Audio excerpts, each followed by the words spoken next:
Bonjour tout le monde, c'est Émilie. Aujourd'hui, je vais vous expliquer comment se déroule la taille manuelle. Donc là, j'ai équipé le sécateur électrique et je vais vous montrer donc dans une parcelle. Donc dans une parcelle qui, elle a été montée pour de la taille mécanique. Donc là, que vous pouvez voir, c'est le palissage. Et en fait, toute cette vigne, elle a été donc déjà pré-taillée. Puis on a passé la tailleuse mécanique, la TRP. Et là, maintenant, je vais repasser pour enlever ce que la machine n'a pas pu enlever. Donc là, par exemple, toute cette partie-là, ça n'a pas été retiré, il va falloir le couper. Il va falloir passer aussi, très important, enlever les dessous, tout ce qu'il peut y avoir en dessous, parce qu'en fait, les dessous, tout simplement, quand la vigne va pousser, ça va descendre un petit peu, ça va faire aussi des raisins, mais la machine à vendanger ne va pas pouvoir le récupérer. Donc en fait, le but du jeu, c'est qu'il n'y ait pas du tout de sarments qui partent vers le bas, parce que si c'est pour produire des raisins et qu'on ne puisse pas les ramasser, c'est dommage. Donc voilà, donc l'intérêt, c'est de retirer tout ce qu'il peut y avoir de surplus. Donc voilà, donc là, on allume bien nos sécateurs, là. Et puis ensuite, c'est parti. Alors le but de cette taille, c'est quand même d'aller relativement vite. Donc on retire tout ce qui reste et on pose dans le rang. Et en fait, le but du jeu, c'est de retirer les surplus. Là, par exemple, ça part vers le bas. Hop là, on le retire. Alors l'avantage de cette taille, c'est qu'on a plus l'impression de marcher presque que de tailler. Donc là, ça part vers le bas, on retire et on recoupe. Là, c'est pareil, ça part trop vers le bas. On enlève complètement. Alors, avec cette taille, on est capable d'arriver à faire facilement 1400 pieds à 1500 pieds par jour. Bon là, je ne vais pas trop vite parce que je vous explique, mais en général, on marche assez facilement. Là, on retire. Et par contre, ce qui est très important, c'est qu'il faut passer à ras pour bien retirer la totalité du bourgeon. Sinon, ça va redémarrer. L'année d'après, on aura aussi pas mal de choses à faire.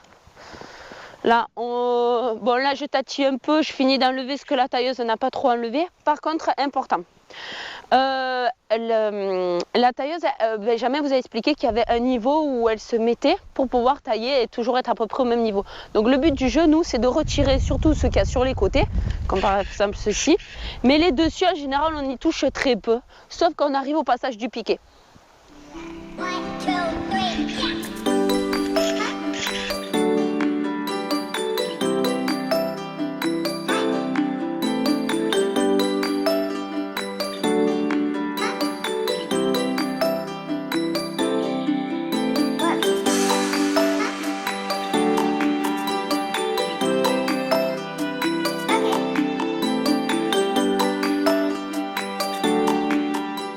Là, je vais vous montrer une vigne qui, elle, qui a été plantée et montée pour de la taille mécanique. Donc la différence avec l'autre, celle que je viens de tailler, c'est que là, le palissage, il est au niveau du fil, ce qu'on vous expliquait dans les vidéos précédentes.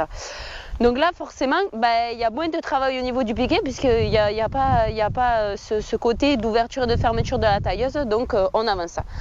Par contre, la difficulté dans cette parcelle, on a eu un petit problème l'année dernière au niveau de l'ébourgeonnage. Donc comme vous pouvez le voir, ici là au niveau des pieds, il reste les anciens pampres de l'année dernière, donc il va bien falloir penser à les enlever. Donc cette année, on va perdre un petit peu de temps parce qu'il va falloir qu'on s'améliore sur l'ébourgeonnage. Allez, je vous montre. Donc là, c'est beaucoup plus rapide. Donc là, je pense bien enlever mes repousses. Et ensuite, on enlève tout ce qui dépasse.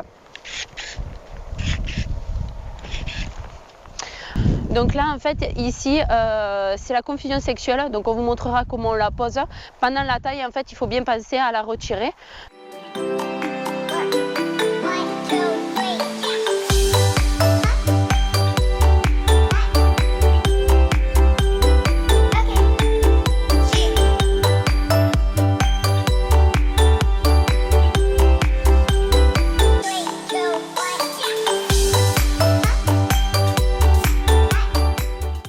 Donc je vous ai expliqué comment se passait la repasse manuelle sur deux vignes différentes, à savoir qu'il y a des cépages où on va beaucoup plus vite que d'autres, parce que selon la densité de bois qui est à couper.